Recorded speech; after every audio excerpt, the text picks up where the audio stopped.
Selamat pagi dan salam sejahtera untuk kita semua. Yang saya hormati Bapak Anzas Rua Usmana selaku dosen pengampu mata kuliah Bahasa Indonesia. Sebelumnya saya ingin memperkenalkan diri dulu. Nama saya Fernandi dengan NPM 2529240028 dari Fakultas Ilmu Komputer dan Rekayasa Program Studi Sistem Informasi, kelas SI 11. Pada kesempatan yang berbahagia ini, saya akan memaparkan dan menjawab beberapa pertanyaan terkait proposal penelitian saya yang berjudul Analisis Penggunaan Aplikasi Simponi sebagai media pembelajaran mahasiswa. Berdasarkan proposal tugas akhir yang saya ajukan, berikut adalah penjelasan mengenai latar belakang pemilihan topik serta kelebihan dari proposal tersebut. Yang pertama, latar belakang memilih judul proposal. Pemilihan judul Analisis Penggunaan Aplikasi Simponi sebagai media pembelajaran mahasiswa didasari oleh beberapa alasan. Yang pertama, konteks institusional. Simponi merupakan aplikasi pembelajaran yang dikembangkan khusus oleh Universitas Multidata Palembang untuk mendukung pembelajaran online mahasiswa. Sebagai mahasiswa dari universitas tersebut, peneliti memiliki akses langsung dan pengalaman menggunakan aplikasi ini. Yang kedua yaitu waktu penelitian. Penelitian terdahulu yaitu Mardiani dan Gary tahun 2022 menunjukkan hasil benchmark yang masih dalam kategori below average untuk beberapa aspek seperti daya tarik, kejelasan, dan ketepatan. Hal ini mengindikasikan perlunya evaluasi lebih lanjut untuk mengoptimalkan sistem. Lalu yang ketiga adalah relevansi dengan perkembangan pendidikan. Transformasi digital dalam pendidikan mendorong penggunaan aplikasi pembelajaran online semakin masif. Evaluasi terhadap efektivitas aplikasi menjadi penting untuk memastikan kualitas pembelajaran yang optimal.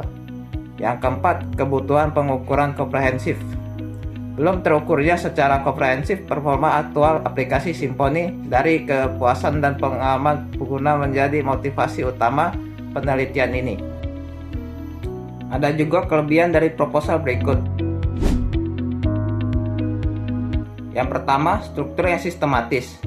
Proposal disusun dengan struktur yang rapi dan mengikuti kaidah penulisan ilmiah dengan kelengkapan elemen mulai dari pendahuluan, tinjauan pustaka, hingga metodologi penelitian.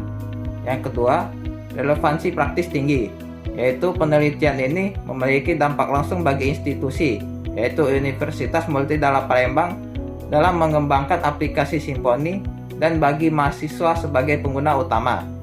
Yang ketiga, metode yang terstandar. Penggunaan metode User Experience Questionnaire atau UEQ yang sudah tervalidasi secara internasional memberikan kredibilitas pada hasil penelitian.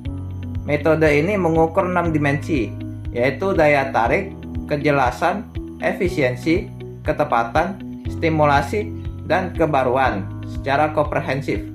Yang keempat adalah tinjauan pustaka yang memadai, yaitu proposal menyertakan penelitian terdahulu dengan konteks serupa, yaitu aplikasi pembelajaran di perguruan tinggi yang memberikan benchmark pembanding dan memperkuat posisi penelitian. Yang kelima, cakupan evaluasi menyeluruh. Penelitian ini mencakup evaluasi terhadap website dan aplikasi mobile Simponi, memberikan gambaran lengkap tentang pengalaman pengguna di berbagai platform. Yang keenam, manfaat jelas dan terdefinisi, yaitu proposal menjelaskan dengan baik manfaat teoritis dan praktis bagi pemangku kepentingan, yaitu universitas, mahasiswa, dan peneliti. Ada juga kendala dalam memperbaiki proposal, yaitu dalam proses penyempurnaan proposal penelitian ini, saya menghadapi berbagai kendala teknis yang cukup signifikan, terutama pada aspek penulisan dan format dokumen. Contohnya, kendala yang pertama adalah penyesuaian daftar pustaka yang sebelumnya masih menggunakan format APA edisi ke-6, sehingga perlu dikonversi ke format APA edisi ke-7 agar sesuai dengan standar penulisan ilmiah terkini. Perubahan ini tidak hanya melibatkan format citasi, tetapi juga struktur penulisan referensi yang memiliki perbedaan cukup mendasar antara kedua edisi tersebut. Yang kedua adalah berkaitan dengan penggunaan istilah dalam bahasa Inggris yang perlu ditulis dengan tepat dan konsisten di seluruh dokumen, seperti contohnya penulisan user experience questionnaire, website, mobile, dan istilah teknisi lainnya. Selanjutnya yaitu konsistensi dalam penggunaan form dan ukuran untuk judul bab serta subbab. Juga memerlukan perhatian khusus agar proposal memiliki tampilan yang profesional dan mudah dibaca. Terakhir, penyesuaian penggunaan ejaan yang disempurnakan edisi kelima atau EYD 5 di setiap paragraf menjadi tantangan tersendiri, terutama dalam hal penulisan kata baku, penggunaan tanda baca yang tepat, serta konsistensi penulisan istilah asing dan singkatan. Kendala-kendala teknis ini memerlukan ketelitian dan waktu ekstra dalam proses editing untuk memastikan proposal memenuhi standar akademik yang berlaku. Dan juga proposal ini merupakan modifikasi dari proposal Michael Felix Chandra, sehingga diperlukan penyesuaian untuk memastikan orisinalitas dan kesesuaian dengan konteks penelitian yang akan dilakukan. Secara keseluruhan, proposal ini memiliki fondasi yang kuat dengan metodologi yang jelas, meskipun ada beberapa aspek yang perlu mendapatkan perhatian khusus dalam pelaksanaannya.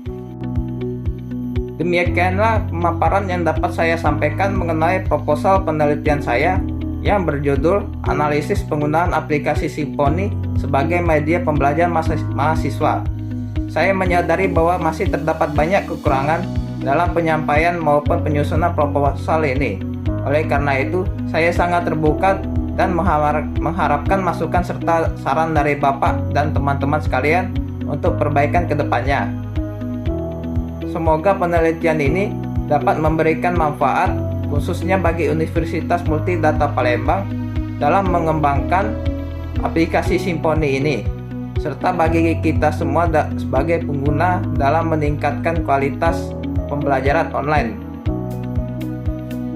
Akhir kata yang saya ucapkan, terima kasih atas perhatian dan waktu yang telah diberikan. Mohon maaf jika terdapat kesalahan dalam penyampaian. Saya ucapkan terima kasih.